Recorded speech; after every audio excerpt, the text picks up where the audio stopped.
Hey everyone, it's Michael GoosebumpsFan. I hope you're doing well today. I may very well have this video being the last Goosebumps book review I do for this year in 2021. This week is New Year's Eve week. Of course, it's going to be Friday, and I'm super stoked about that. I just don't think I have enough time to be able to read another Goosebumps book. I have a couple other things I want to do before the end of the week, a couple of chores I need to get done before the new year starts rolling through. In Virginia, a lot of our cold weather still starts to really come through in like late January, February.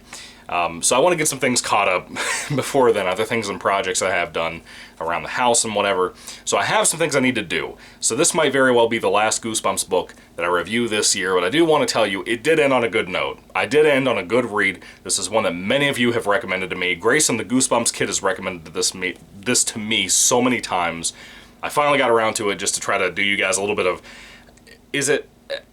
I don't like calling people fans, but is this called fan service? People recommend a book a billion times over, you finally review it. Anyway, this is what you guys wanted for a long time now, from what I understand. From what I hear, this is a pretty popular book, and I understand it. It's a good one. So, this is Goosebumps, classic book, by the way. Number 24 of the original 62, Phantom of the Auditorium. I think this cover's a little bit misleading, because this is not the Phantom that we get in this book, but I did enjoy this. How many times has this kind of story been told, man? One of my favorite renditions, if not my still favorite rendition, even after this, is Phantom of the Megaplex. I did a Things Like Goosebumps video here on the channel for that, and I was a pretty big fan of that. I really dug that book, or that movie. It's a Disney movie, really great. Basically tells the exact same story that this tells, almost to the very T, but it involves a movie theater. It has Mickey Rooney in it, great movie. I've talked about this tons in different videos. Love that flick. That's a better version of this, and that came after this. So to me, they just stole it from Goosebumps and perfected it, which Disney does that plenty of time, honestly, until they touch Star Wars. Anyway, that was brutal. Phantom of the Auditorium, I thought it would just be that type of thing, a Phantom of the Megaplex type of story. It's been done a billion times, we all know it. Every kid's show had something referencing this. When it comes to Phantom of the Opera itself, that this is kind of stealing from a little bit, Phantom of the Opera, I have literally not seen the Lon Chaney Sr. version, which I've always wanted to. I own a copy of it, I just haven't watched it because it's a silent film, and it's hard for me to really get into the mood to watch silent movies. But I always hear good things about that particular movie, so I want to check it out. I have the Claude Rains film as well, the remake, from many years later after Universal had done the Lon Chaney Sr. film. I still haven't watched that one either. I think I put it in for like 10 minutes, like 8 years ago, and I just didn't watch the rest of it for whatever reason. I don't know anything about Phantom of the Opera, but that's not entirely focused here. I actually double-checked the names on IMDb movies, like the Joel Schumacher Phantom of the Opera film with Gerard Butler. I checked the names of the characters just to see if there isn't Esmeralda, or if there is those characters in there. There is not. This is kind of its own thing based on a play called The Phantom that I don't think actually exists. I think that's just a Goosebumps thing that they made for this book. Anyway, getting to the actual story, we have two really great lifelong friends, Brooke and Zeke. Brooke is our main character, and she's cool. She's actually very much relatable to me because I have really bad allergies, and I sneeze constantly during the month of April, and she does too. So that was fun and kind of relatable in a weird, cutesy way. Zeke is her best friend. They've been friends for a very long time. And Zeke is kind of a cool guy. They love to pull pranks on each other. They love to pull pranks on teachers and school staff and friends at school and all that. And they recently auditioned for the roles of this play that they're doing at school called The Phantom. And they've done a play previously, the year before, in their middle school. And when they get this particular role, it's in a play called The Phantom. And The Phantom is based on, it's an actual script that somebody had written like 72 years before this book takes place. I guess now it would be like more like 90 years ago, because it's the 20s, like 20 years after this book came out, if not a little bit longer. Anyway, almost 100 years ago in our current time, apparently this script was put together, and the play fell apart when those people tried to perform it back when the school was much, much, much smaller back in the day. Particularly, because a young boy vanished, and nobody knew what happened to him. He was the kid that was going to play the role of the Phantom, and Zeke is cast as the Phantom this time around for this play of theirs. And like I said, Brooke, the main character, gets cast as the main female character named Esmeralda in that particular play. I gotta be honest with you, I enjoyed the story itself. I enjoyed a lot more hearing about the Phantom play itself, hearing the story that was going on there. That was pretty cool, and the lore based around why they had to shut down that original play. And out of respect, they haven't done that play in the 72 years or whatever until now. And that was cool. I liked that. They worry about a curse being on this play. So, they go in, they start the rehearsals and stuff. There's actually a new kid that starts at the school named Brian. He's a decent character too. He's not in a whole lot of the book, but he's there. He's kind of neat. And things start to go awry throughout the play and the rehearsals and the things that they're dealing with. Kids are getting injured. There's also this really cool set piece that I've never seen in real life in any theater type of thing. Of course, I was in theater in high school too. I wanted to be an actor for a long time there. Not in theater, but like a voice actor or something. So I thought that was about as close as I could get at the time.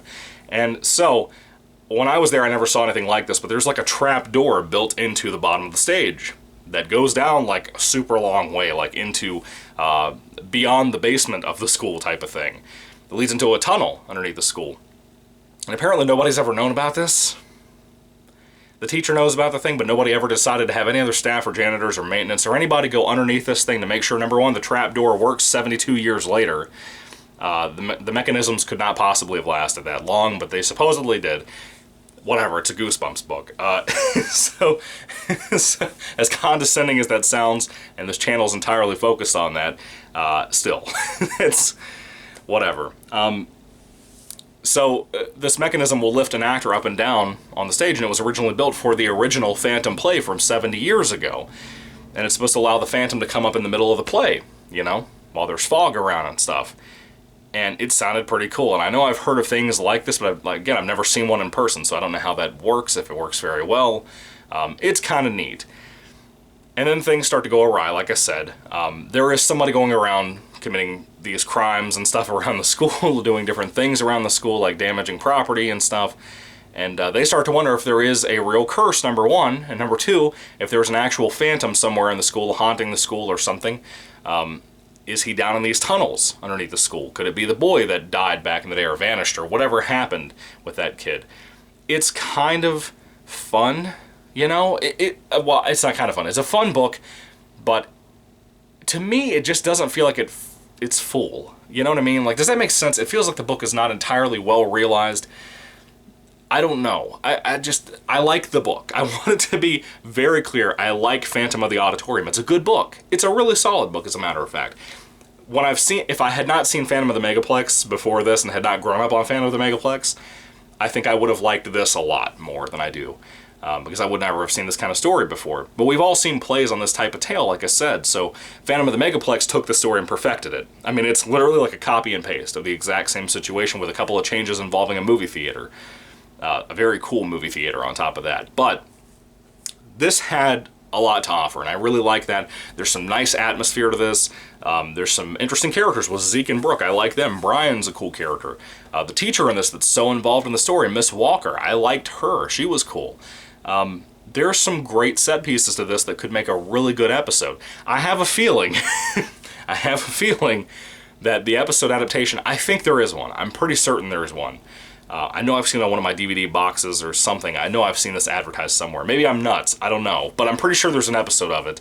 I would almost guarantee that they dropped the ball on this because this is something that's not really a scary story. It's kind of a homegrown adventurous type of story. You know what I mean? Like, if you could have adventures in your neighborhood, that's what this feels more like to me. It's not going on a big Jungle Book adventure. It's not a scary story. It's nothing like that, really. It has some atmosphere and some tension to it. There's kind of this whole creepy haunting of the auditorium thing, haunted school type of thing going on. It's just not perfect. Does that make sense? It's just not amazing. It's not an amazing book. I've experienced a better version of this with Megaplex. But it's decent. I like it. I thought it was good. And I see why people like it so much and why people have recommended it to me so much. There is a final twist. That's the final sentence of the book. That was really good. I thought I had everything figured out. I thought the mystery to this situation, I thought I had it figured out. And that little portion there I had suspected at one point, and I did not think it was going to go through that way, and it actually pulled itself off very well. So, applause to Mr. Stein. That last sentence of the book got me. I was kind of surprised. It might sound dumb, it might sound naive, but I was thrown off because I thought some other threads of different things of mystery in this book. I know it's making no sense of what I'm saying, but if you read the book, you know what I'm talking about. I was actually surprised that we did that in the finale of the book. But overall, I really don't have much more to say about Phantom of the Auditorium. It's a good book. It's a fine book. I liked it. It was decent. It was enjoyable. It was a good read. Had some great tense moments. I liked the tunnel under the school thing. I thought that was pretty cool. The trapdoor thing and the set pieces involved a very nice difference on what I haven't seen in other Goosebumps books, and that was kind of cool. Anyway, what did you guys think about Phantom of the Auditorium? I know many of you guys have recommended this forever and been very curious about my thoughts. I hope this review didn't let you down, but I liked it. It was a good read. I'm thankful that you guys recommended it to me, and I'm thankful I could make this a good read for the last book of the year from Goosebumps. I don't remember what I read for the last book last year for 2020.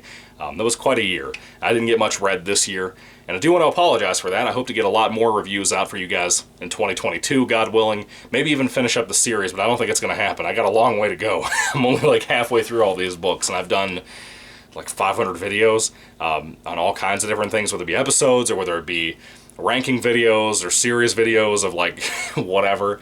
You know, the things like Goosebumps videos are like a good 100 videos of the channel.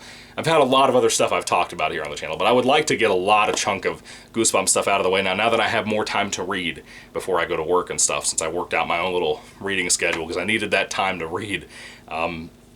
Sorry for a slow year of not getting a whole lot of reviews. I hope this last video that you guys have requested so much will make this up for you. I hope that you enjoyed the video. And let me know again what you think down in the comment section down below about Phantom of the Auditorium. If I had to rate this book on a 5-star basis, I think I would give it about a 3 out of 5 stars, but it's a positive 3 out of 5. I mean, yeah, that's like an average score, but it was a positive 3 out of 5. I liked it. It had some really good stuff in here, some good twists. That final sentence is a really good one. I'm not in love with the book like a lot of people. It was cool.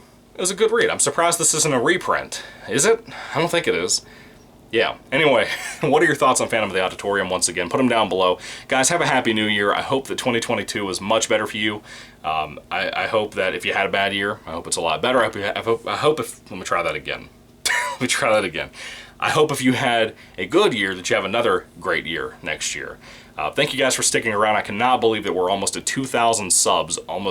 I think we've done the channel for like 3 years now. I think February is going to be 3 years. But 2,000 subs, man, we're so close. We have like 5 people to subscribe to get to that point. Thank you guys so much for your love and your support and your patience with me. I know this year and last year I've been very slow on the reviews, like I said, but it's been quite a year moving into my first house and being married. That takes a lot of your time. You know, it's been quite a year. My position at work changed into management. That's super stressful all the time. I feel like my brain is fried 24/7 until it's the weekend. It takes a day to recover, then I have a day to enjoy stuff. It's a mess. It's a mess. Anyway, thank you guys for being here. Thank you for all that you do. Thank you for all your love and your support and your comments. That means a lot to me. And God bless you guys. Have a happy 2022 if I don't talk to you before then. Yeah, it's probably the last video. I'm going to try to get to the episode reviews at some point, but it probably won't be until January, honestly, because I'm going to be busy for a little bit. Anyway, thank you guys for watching. God bless you. Happy New Year, and goodbye.